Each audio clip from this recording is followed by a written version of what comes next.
My Side of the Mountain, page 121. I looked at Bando and leaned over to read the headline myself. "Have you been talking?" I asked. "Me?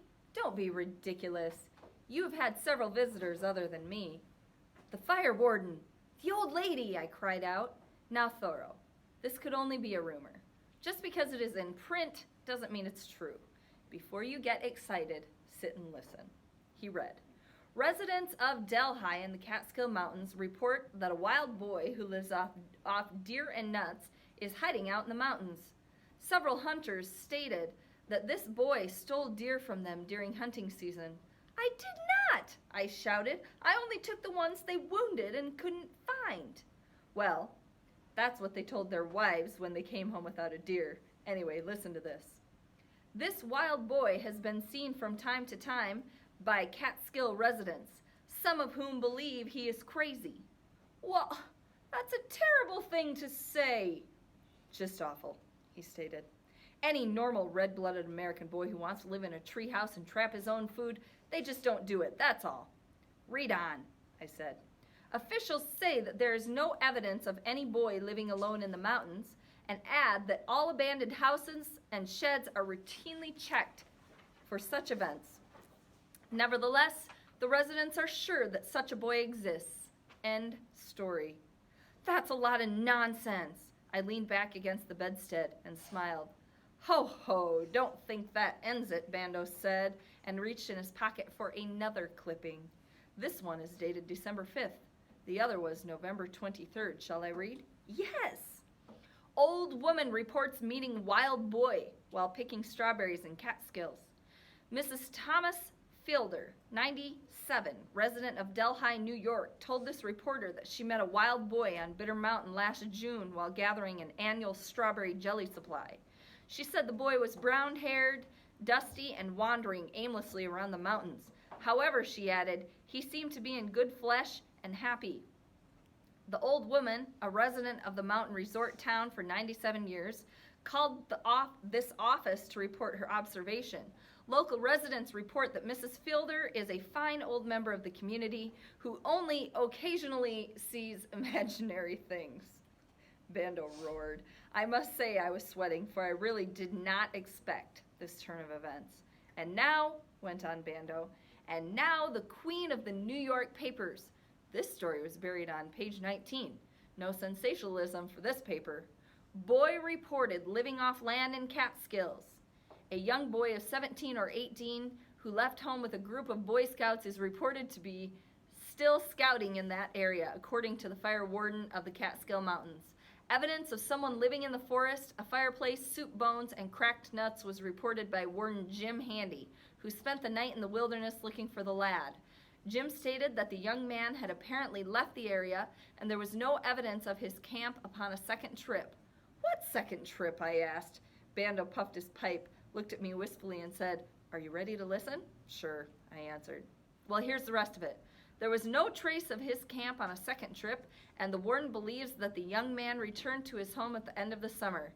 You know, Thoreau, I could scarcely drag myself away from the newspapers to come up here. You make a marvelous story." I said, "Put more wood on the fire. It is Christmas.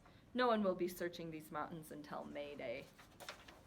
Bando asked for the willow whistles. I got them for him, and after running the scale several times, he said, "Let us serenade the ingenuity of the American newspapermen. Then let us serenade the conservationists who have protected the American wilderness so that a boy can still be alone in this world of millions of people." I thought that was suitable, and we played Holy Night. We tried the 12 Days of Christmas, but the whistles were too stiff, and Bando too tired. "Thoreau, my body needs rest. Let's give up," he said after 2 bad starts. I banked the fire and blew out the candle and slept in my clothes. It was Christmas when I awoke. Breakfast was light, acorn pancakes, jam, and sassafras tea. Bando went for a walk. I lit the fire in the fireplace and spent the morning creating a feast from the wilderness. I gave Bando his presents when he returned. He liked them. He was really pleased, I could tell by his eyebrows. They went up and down and in and out. Furthermore, I know he liked the presents because he wore them. The onion soup was about to be served when I heard a voice shouting in the distance, "I know you are there!" I know you are there. Where are you?" "Dad!" I screamed and dove right through the door onto my stomach. I all but fell down the mountain shouting, "Dad, Dad, where are you?" I found him resting in a snowdrift, looking at the cardinal pair that lived near the stream. He was smiling, stretched out on his back, not in exhaustion, but in joy. "Merry Christmas," he whooped. I ran toward him. He jumped to his feet, tackled me, and thumped my chest and rubbed snow in my face.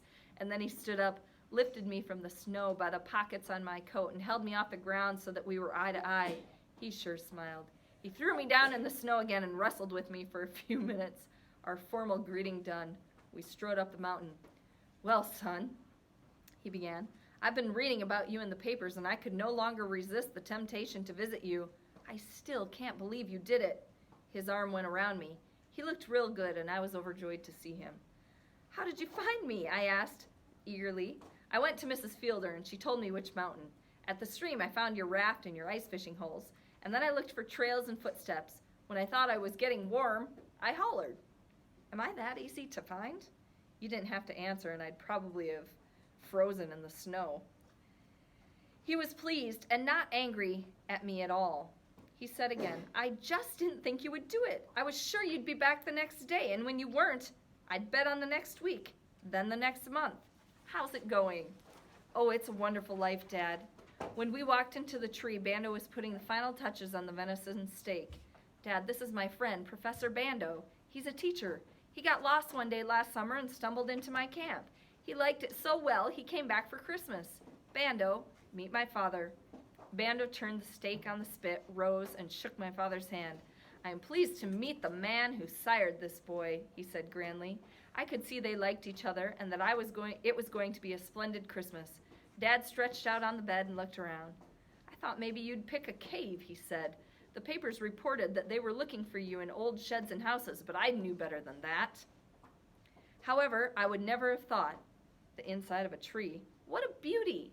Very clever, son, very, very clever. This is a comfortable bed." He noticed my food caches, stood, and peered into them. "Got enough to last till spring?" "I think so," I said. "If I don't keep getting hungry visitors all the time." I winked at him. "Well, I would wear out my welcome by a year if I could, but I have to get back to work soon after Christmas." "How's Mom and all the rest?" I asked, as I took down the turtle shell plates and set them on the floor. "She's marvelous. How she manages to feed and clothe those 8 youngsters on what I bring her, I don't know, but she does it. She sends her love and says that she hopes you are eating well-balanced meals." The onion soup was simmering and ready. I gave Dad his. "First course," I said. He breathed deeply of the odor and downed it, boiling hot. "Son, this is better onion soup than the chef at the Waldorf can make." Bando sipped his, and I put mine in the snow to cool. "Your mother will stop worrying about your diet when she hears of this." Bando rinsed Dad's soup bowl in the snow, and with great ceremony and elegance, he could really be elegant when the occasion rose, poured him a turtle shell of sassafras tea. Quoting a passage from one of Dickens' food-eating scenes, he carved the blackened steak. It was pink and juicy inside, cooked to perfection. We were all proud of it. Dad had to finish his tea before he could eat. I was short on bowls, and then I filled his shell, a mound of sort of fluffy mashed cattail tubers, mushrooms, and dogtooth violet bulbs, smothered in gravy thickened with acorn powder. Each plate had a pile of soaked and stewed honey locust beans, mixed with hickory nuts. The beans are so hard it took 3 days to soak them. It was a glorious feast.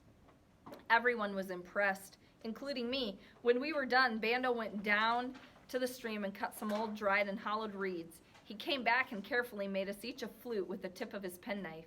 He said the willow whistles were too old for such an occasion. We all played Christmas carols until dark. Bando wanted to try some complicated jazz tunes, but the late hour, the small fire dancing and throwing heat, and the snow insulating us from the wind made us all so sleepy that we were not capable of more than a last slow rendition of taps before we put ourselves on and under the skins and blew out the light. Before anyone was awake the next morning, I heard Frightful call hungrily. I had put her outside to sleep, as we were very crowded. I went out to find her. Her Christmas dinner had been a big piece of venison, but the night air had enlarged her appetite. I called her to my fist, and we went to the meadow to rustle up breakfast for the guests. She was about to go after a rabbit, but I thought that wasn't proper fare for a post-Christmas breakfast, so we went to the stream. Frightful caught herself a pheasant while I kicked a hole in the ice and did a little ice fishing. I caught about 6 trout and whistled Frightful to my hand. We returned to the hemlock. Dad and Bando were still asleep, with their feet in each other's faces, but both looking very content. I built the fire and was cooking the fish and making pancakes when Dad shot out of the bed. "Wild boy," he shouted. "What a sanguine smell! What a purposeful fire! Breakfast in a tree! Son, I toil from sunup to sundown, and never have I lived so well."